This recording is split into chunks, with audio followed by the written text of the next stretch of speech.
Again. Oh, okay. All right, we're back. Intermission over. So what happened there? So, Texas, I live in Texas near Dallas, and we've had record heat for weeks now. And almost every single day, we're getting notices about, we're this close to having issues with the power grid. Um, Now, they said that they weren't expecting any issues, but, this could be a local thing because everyone has their air conditioner running nonstop. Yeah. Uh, I don't even know where I was with that. But I think we were just about to demo the hand vacuum again.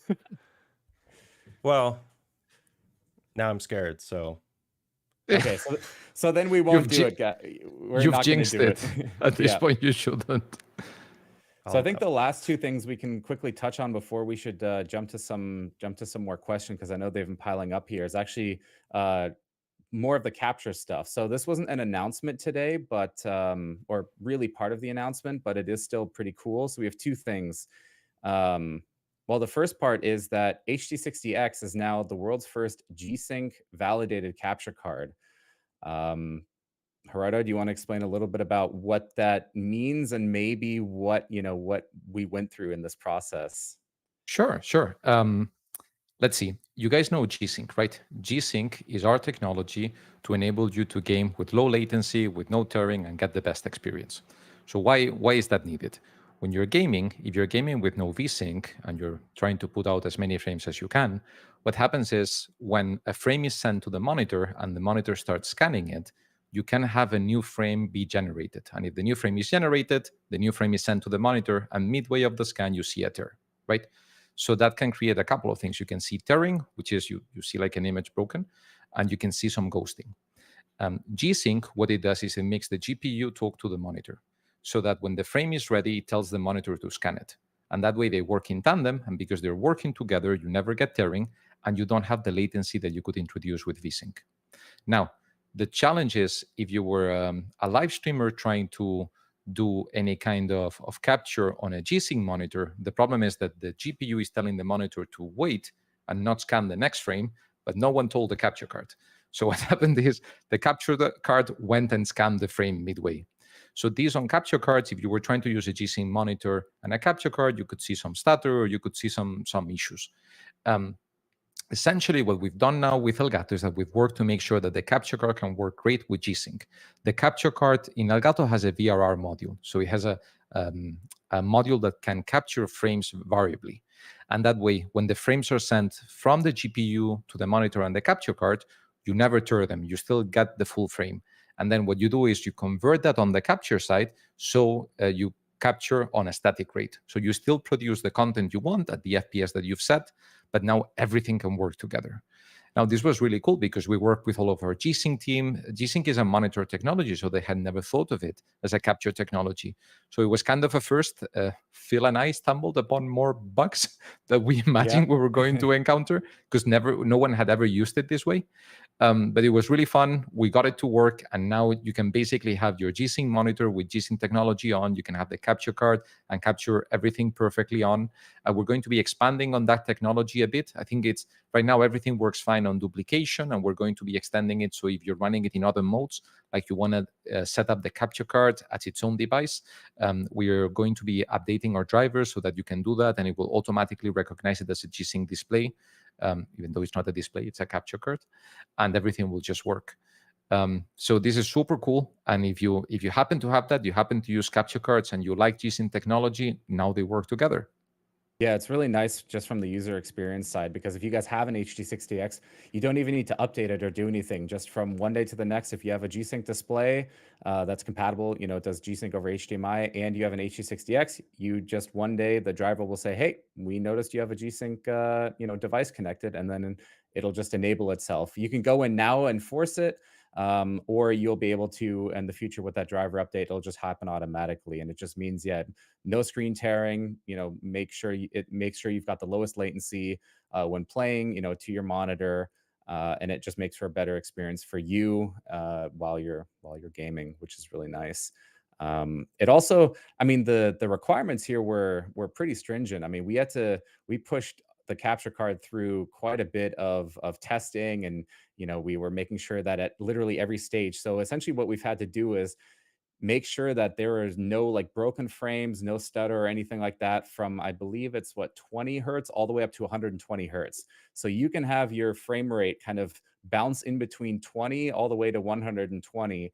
And within that, you're going to, again, get no tearing, no stuttering. It's all going to be super smooth. Um, Again, this does require a NVIDIA card for G-Sync, of course, because G-Sync is NVIDIA only. I think that starts with what, is it the 900 series or the 10,000 series?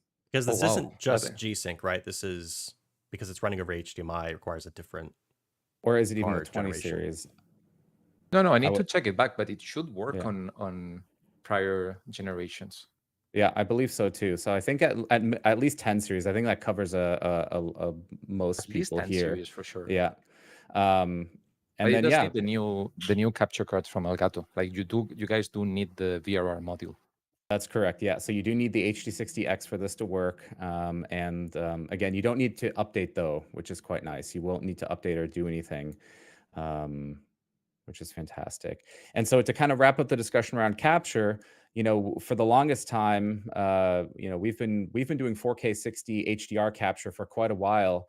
And actually, one of the ways in which that's accelerated is also through the NVENC encoder chip on NVIDIA GPUs. So if you guys have used 4K capture utility before, and you've done any sort of capturing on there, then you most likely, and you have an NVIDIA chip, of course, in there, then you most likely will have used it. I think anything on the 10 series and up is supported. What's nice about this is that essentially it allows you to do 4K 60 HDR capture with like low CPU usage. So encoding 4K 60 video would be quite tough on a CPU. It's actually almost impossible. I mean, it's possible, but you need quite a beefy system.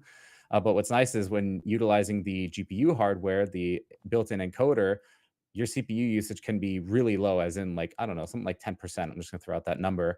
And your GPU takes on all the encoding work there and just gives you an encoded feed, which is really nice. And that's what allows you to capture like super high quality, high bitrate 4K 60 HDR video using something like 4K 60 Pro Mark II, or even something just like 1440p video or 1080p 60 HDR video in 10-bit. So we've had that for a while. That's not really a new announcement, but I just wanted to cover that quickly. That's just another way in which Elgato and Nvidia have worked together over the years to make sure that when you guys are capturing, when you guys are streaming, that everything just works really nicely together and you get the best quality. Absolutely. And NVENC is almost the gold standard for real-time encoding at this point. It's the sort of the encoder of choice for streamers. There's very little downside to use. There's like almost no downside to using it. It's like if you have an NVIDIA GPU, why would you use anything else? If you use your CPU, well, you're probably going to take a pretty big hit on your frames, and so you might as well. It's free. It's just there. You might as well use it. I mean, correct me if I'm wrong, but it's actually a dedicated part of the chip, right? It's not using cycles that you'd have for gaming. It's dedicated hardware, which is why it has such a minimal impact on your gaming performance. Yeah, it's a different section within the GPU, so it's cool because it's next to the present frame, so we can directly grab any finished game frame that you're going to send to your monitor, and then because it has different processing, it's all on fixed hardware. You don't need to use any of your GPU. You don't need to use any of your CPU. You can offload everything there. We have some higher end settings that you can run some effects over CUDA if you want to. They use like 1 to 2% of CUDA. They're optional. But the NVENC chip is completely independent and it can work on its own. And we actually, like, people sometimes ask me, we also have a decoder. So we have an independent decoder chip on the GPU that also does complete decoding if you want to do video editing. Or for example, if you want to do webcam decoding. So some of the companies we work with decode all the cameras on GPU so that you don't have to run anything through CPU, do copies and go back. So that's pretty neat. I think we're one of those. I think we are. I'd have to just verify to confirm though. And another thing with NVENC is that it's on so many different models. You don't have Yeah. to have a 3090. You can use a 3050 or a 2060, and they all. I mean, there's a little bit of differences here and there, but I'm pretty sure. No, Either the chip is literally the same. So that's really cool. NVENC we started introducing in the 6 series. So all the way back in Kepler, right? The chip has different generations. So we're on the 7th generation. And the 7th generation we introduced in Turing. So Turing RTX had already 7th gen. So anything that, oh wait, and then we backported it also to some of the 16 series. So it has to be Yep. 1650 Super, not the 1650 base, but 1650 Super and up, 20 series, 30 series, all of them have the NVENC 7 generation. And all of them have exactly the same module. It has the same throughput, it has the same quality. So, for example, sometimes you'll hear the question, I want to set up a dedicated PC for streaming because I just want, I like the workflow, I want to separate it. And people ask me, what's the best way of doing this? Like, I don't know if you're doing anything weird that you would need a different setup for, but for the vast majority of users, get 1650, 1660. Maybe if you want to do some AI on the second PC, then you get a 2060, but you can run everything there. And then it's fantastic because you get a super cheap second PC. You can offload everything there. You can run all of the networks that we're talking about today. And you get the super cool encoding tech. And it's like a 2060 today goes a bit cheaper. So it would be a fairly easy to set up system. Yeah, and the nice thing is then you don't need to get a super beefy CPU either, right? You can actually get a fairly low-end CPU and just, it more or less just sits there kind of not really doing much, and then you let the GPU handle everything. So yeah, it's actually what I have in my second PC. I have a 16, I did the 1650 super route. So yeah, that's also, again, of course, you can use that to encode your video when recording, and of course streaming, like we've been talking about. And we did have a question. Let's see here. Bring that up on screen. Will the encoding work with 4K 60 Pro as well? Which yeah, it works with absolutely. Yeah. a ton of our cards. Actually, if you have, I mean, if you're using 4K capture utility to record, it tries to default to use the GPU because it has the lowest performance impact, very good quality, and it's kind of like free performance more or less. And so if you're using HD60X, 4K 60 Pro, HD60S, even HD60 Pro through 4K capture utility, will use the NVENC encoder. So if you can access the card through 4K capture utility, you can, and you have, of course, a supported graphics card, it will use that encoding. I think we can just jump over to questions at this point. Quick reminder about the giveaway that we have going on with the Wave 3 and Facecam. So be sure to use, what is the giveaway term again? I believe it's AI. So if you enter AI in chat, if you type that in and hit enter, then you are entered to win one of two products. We're giving away a Facecam and we're giving away a Wave 3. They will be separate winners, as in you can't win both. If your name does get drawn twice, we are going to re-roll. So you can only win one of those. And we'll be giving that away kind of towards the end of the stream. I think in the next, 20 minutes or so? Something like that, yeah. Yeah. So I'm looking through some of the questions. We do have a little bit of an interview at the end here. Oh, I feel like we covered, questions about you and Gerardo. I mean, pretty much all these questions have been covered. I think we can repeat, though. There's probably a lot of people who've joined throughout the course of the stream.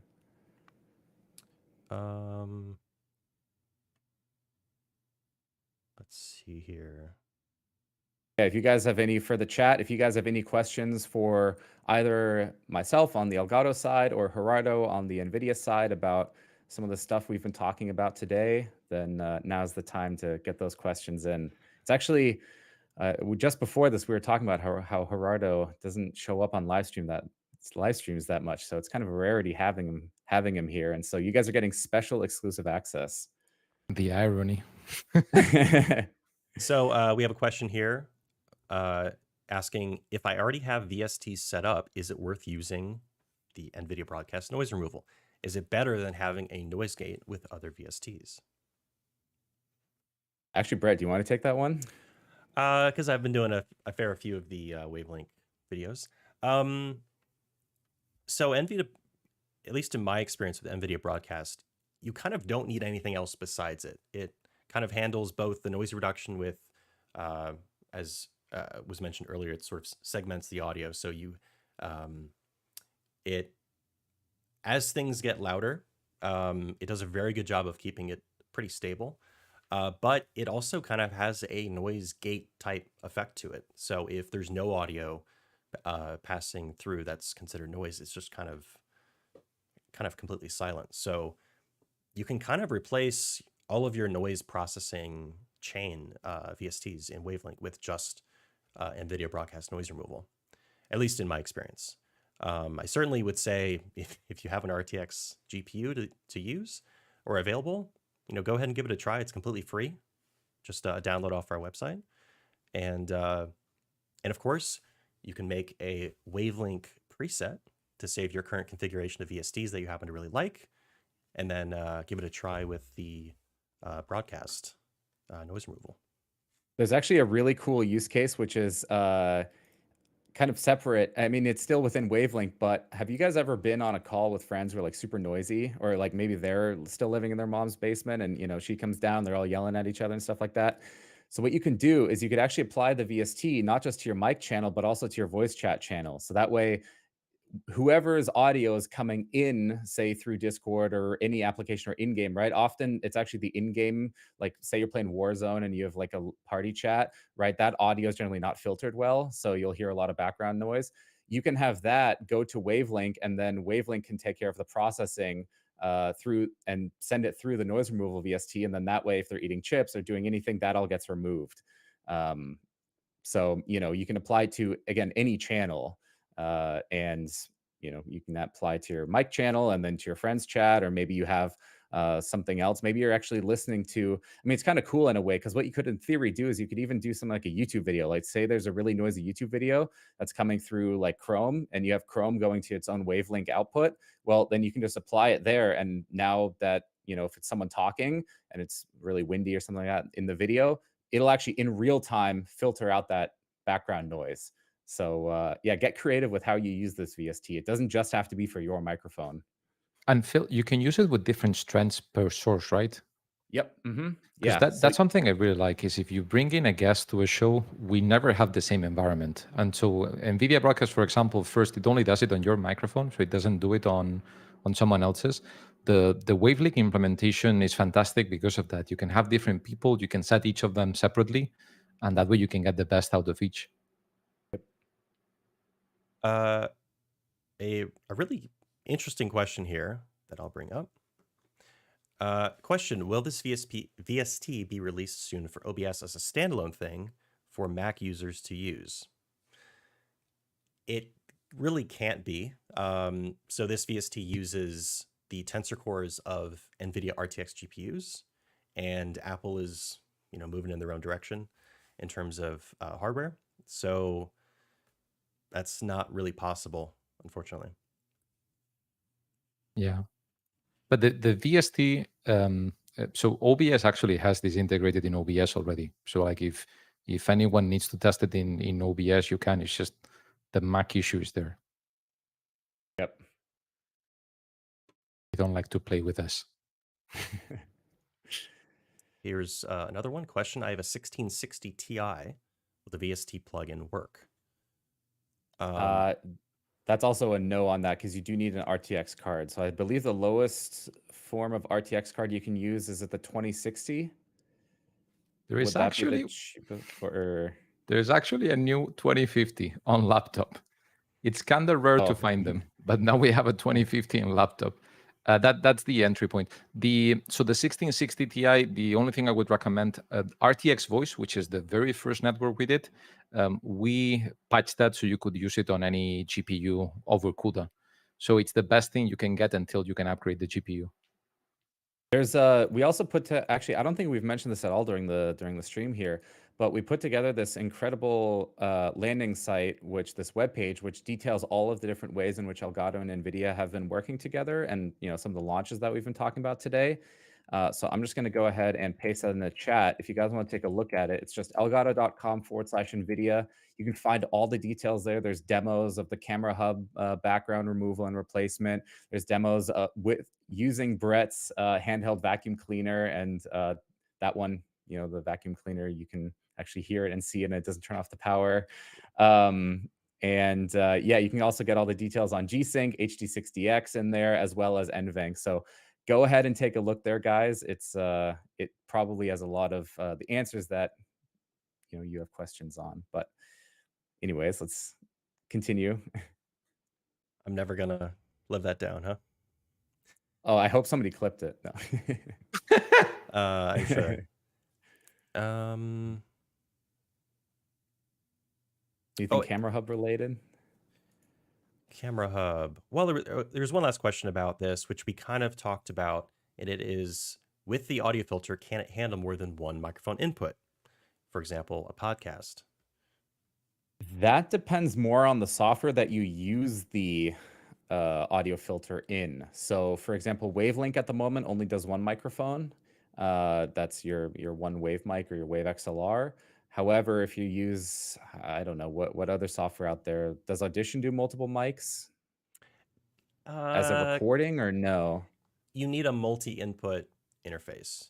You can't have multiple devices, which most people probably would. Okay, yeah. But so in theory, so the answer is that you can run multiple instances of the audio of the VST, right? So it's really down to the program that you use it in. If you have multiple mics and they're all running into one audio interface, and that one audio interface goes into one software, then yeah, you're probably going to just get that as back as one track, depending on, there's lots of variables, but yes, it is just a VST effect. If you can apply multiple VST effects to different channels, then you'll be good to go. Okay, I'm looking for some Camera Hub questions. Also, if I missed your question from earlier, feel free to post it again. If you have a question about Camera Hub or some of the other topics we covered today, like HD60X, G-Sync, anything like that. I'm going to take one. So Aldon TV was saying he's got a 2080 Ti, but he doesn't yet have a wave mic. You can start using the VST3 filter in other apps. So if you want to, you can even start testing some of this tech, and hopefully at some point you can update to a wave mic and use it directly in Wavelink. Yep. So the VST is something that you just download from our website for free. It'll just install, and then any compatible, again, it's got to be a program that works with a VST3, then you can use it. Will it work with the Go XLR? I don't think Go XLR has VST support. So I don't think that's going to work.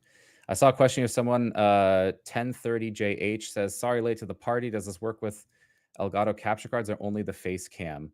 If we're talking about the background removal here, that's currently in Camera Hub, and so that means only face cam and Cam Link. So those are the two supported devices in Camera Hub. We are working towards in the future expanding that, but it's not going to be for capture cards, right? So Camera Hub is always going to be about some sort of a camera input. For capture cards, we have our 4K capture utility. Know which of these effects you'd necessarily want to use with either, right? Like if you're capturing, you don't want background replacement or blur on your videos, and if you're capturing live commentary, you might want the VST effect, but also you can just do that in a video editor and post. So there was a bit more of a feature request, I suppose, which is question, will there be an option to replace the background and add a blur to that background? Ooh, that's kind of an interesting idea. I like it. So it's oh, that's actually a really nice idea. I like it. So it's you can choose the background picture and then apply a blur slider on top of it. But you could that question too. Just pre-blur the image if it's not moving. That's the thing. Because it's 2 to 4% to apply a Gaussian blur. And we can do it for ease of use, but you can just blur the image first and you're saving 4% FPS. Fair. So, and we looked at this and adding the option even in the Nvidia broadcast tab, but it was if people see it, they're gonna do it, and I really need them to find some pain, so they will go and do the other one. Again, I don't know. If all the users ask for it and they think it's a lot simpler and they want to pay the 4% FPS, we add it. But it seems a bit counterintuitive to how you would really want to do it to optimize it. It's almost like you're green screening, you're like double doing it, right? Because you would take a picture of your background that's normal, blur it, then add it back in, and then you still run the background replacement, so that way it replaces your background. So yeah, I think at that point you're getting into the weeds a little bit. But I've done that one. So I've gotten out of my chair, I've taken a picture of my background with the blur on, and then I've just used that as a background replacement. Thrifty. Yeah. We have a question here, actually, for Camera Hub. Will there be an update to the Stream Deck plugin where we can turn on and off effects in the Camera Hub from there? That is work in progress. Let me put it that way. Okay. Somewhere down the line, we will have this capability, yes.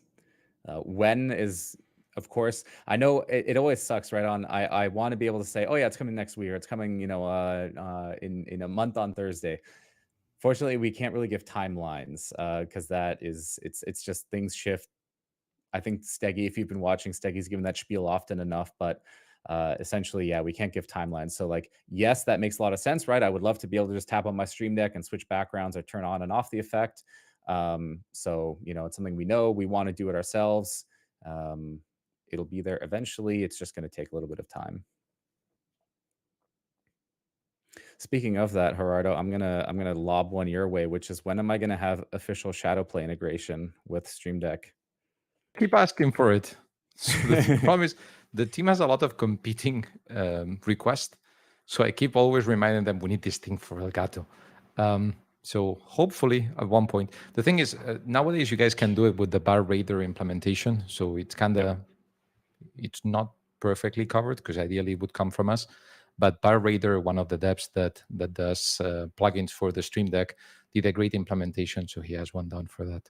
I think it's still based on hotkeys. It's just reading them from the registry. So an official integration would be the way to go. So that way we could even see if your Shadowplay is on or off, or that kind of thing. You get the status feedback on all of that. Yeah, that would be awesome. That's my personal feature request. So here we have a bit of a technical question, which is covered in our Camera Hub video, and it is, when applying, or what camera device are you supposed to use when applying background effects? I see the effects on my Camera Hub preview, but when I use Facecam with OBS or other programs, it doesn't have the filter. So when you install this new update, Camera Hub 1.3, it includes a new sort of, well, it's a virtual camera that's added to Windows, and it is called Elgato Virtual Camera. And when Camera Hub takes the feed from your Facecam or Camlink and it applies these effects to it, it sends that new sort of camera feed to this device called Elgato Virtual Camera. So anytime you want to use those effects in other software, just be sure to use Elgato Virtual Camera, and it'll pull those. It'll pull that modified video feed from Camera Hub. See if I can quickly find the link to the video, and then yep, I think I got it here. Video broadcast. There we go. I'm just gonna. So if you guys want to learn how the setup works or get some more details, take a look at that video created by Brett here. Really awesome. Walks you through all of the steps on how to set up Camera Hub with the new background effects, and you'll be using it very soon. And I do my awkward, where I go like this every 30 seconds, it feels like, because I don't just want to stare at the camera when I enable something. So, I mean, our plan for today is mostly just a couple questions from, or a couple questions for Phil and Gerardo. But we covered a lot of questions regarding, Camlink and Wavelink, HE60X with G-Sync. So if you have any other last remaining questions for those topics, now's the time to ask.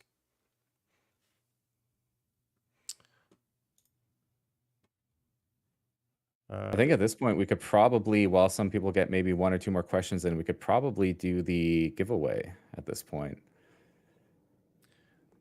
Yeah, sounds good to me. Let me go ahead and let someone know. So for I everyone love that here, you say that, and in the moment in the chat you see, yeah. yeah, no, it's great. So yeah, if you're just joining us or just haven't been here, we are giving away a face cam and a Wave 3 microphone to celebrate the release of the Nvidia technology integration into Camera Hub, as well as essentially Wavelink as a VST.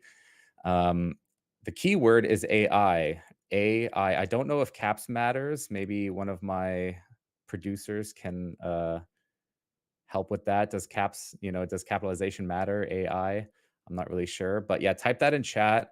And then we're going to be rolling for 2 winners, right? So we'll have to decide which one's first. Is Facecam first or Wave first? But we're not going to have the same winner. So if your name gets pulled twice, we are going to re-roll because we're giving away 1 Facecam, 1 Wave 3. And I am told that when we submit a roll, you have 1 minute to say something in chat to show that you're, responsive. We're going to do Facecam first, I'm told, and then we'll do a drawing for Wave 3 afterwards. All right, let's do it. We're ready? All right. All right, everyone, type in chat AI really quick. Go, go, go, go, go. Do we have a drum roll sound effect? If not, I don't have one set up, unfortunately. I'm not prepared. You're the sound effect master. I'm the sound effect guy. I don't think I'm prepared. I could do a countdown like the Smash Brothers. I don't know. Is this going to come through? 5, 4, 3, 2, 1. And the winner of Jason W. Rocco has won the giveaway. Which one was it again? This was the Wave 3? This is the Facecam. Oh, Facecam. Oh, wow. Congratulations. Okay, Jason W. Rocco, you need to let us know that you're here by typing in chat. And you have 1 minute to do so. Otherwise, we are re-rolling. Now I need like a soundboard, like a hello, hello. Anyone there? Congratulations. Or I need my airplane pager set up, or airport pager set up again. Like ding, ding, ding, ding, paging Jason W. Rocco. Please come to the nearest airport counter to pick up your giveaway item. Jason? He's getting held up at TSA. Well, what is it? This is free real estate. It's like, hey, Jason, we got you a free face cam. It's free face cam. It's free. Well, 10 seconds left, and then we're going to re-roll, so there's a chance for someone else to grab that. Okay. Oh, no. All right. Time to re-roll. Should I give us another countdown? Yeah, sure. All right. Re-rolling for the Elgato face cam. 4, 3, 2,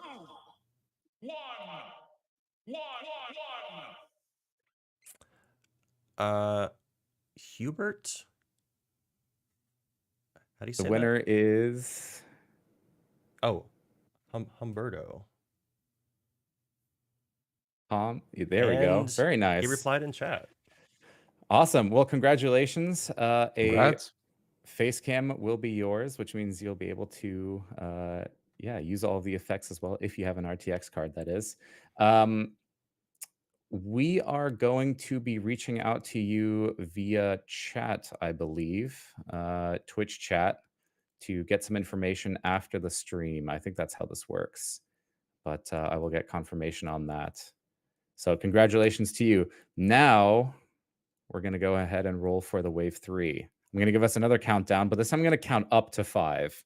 So 1, 2, 3, 4, 5. And the winner of the Wave 3, or wait, wasn't there? Yeah. Oh, the winner of the Wave 3 is Javid List. Did I say that right? Looks good to me. Yep, there they are. Javid, let's go. Bro, no way. Yes, wait. You just won a wave 3. Congratulations. Awesome. Well, congratulations to the 2 winners. You guys will both be getting messages where we'll get your shipping information and all of that, and we'll ship you your products. All right. Awesome. So then, Gerardo, for the chat, any closing remarks, any last words before we end here? Oh, just a million thanks for coming and for chatting with us. We're very excited to see these technologies get into your hands. As Phil was saying, the Nvidia broadcast tech in our app is good. It's very stable, but it's limited. Now that it's in the Elgato software, we're really excited to see how you guys use it, how you apply it to different channels, how you do weird things with it. So go crazy with it. Always remember that you can reach out to Phil or I on Twitter, and we tend to be very active, so we take feedback there. If anything is not working for you guys, usually we can hook you up with someone in support that can help you with it, or we know the solution. And then if you guys want a new feature, we're always open to discuss new things and talk about new ideas and just explore what's next. Awesome. Yeah, well said. Thank you everybody for coming. I am going to be looking at social media all day, checking out the feedback from you guys on these new features, maybe checking out some streams as well. We'll see. And yeah, I'm excited to see how you guys use all of this, and let us know as well if you install the VST, are using it in some creative fashion with the background blur or the background replacement. Do you have like some funny picture in the background, or do you have something that's kind of different from what everyone else is doing? We always love to see that stuff, so definitely let us know. And for myself, so as I mentioned at the beginning of the stream, the first stream technically, that I produce content for Elgato Workshop. We do have a video all about setting up the effects with Camera Hub and the things that you need to get started on it. I am actively working on a video all about Wavelink and the new Nvidia broadcast noise removal VST. For right now, though, I mean, the setup is pretty similar. It's a VST. So if you've seen any of other VST content with Wavelink, process is the same. But I will be doing a video and using the famous vacuum to demonstrate how all that works with the noise removal. So that's... We're going to make that vacuum famous. Yeah. And it'll be a giveaway thing one day, or like a collector's item. You could almost say it's an NFT. Anyways, that's why we end the stream here now. Yeah. Alrighty. Thank you all for watching, and we'll see you all soon. Thank you so much, everybody. Bye. You guys.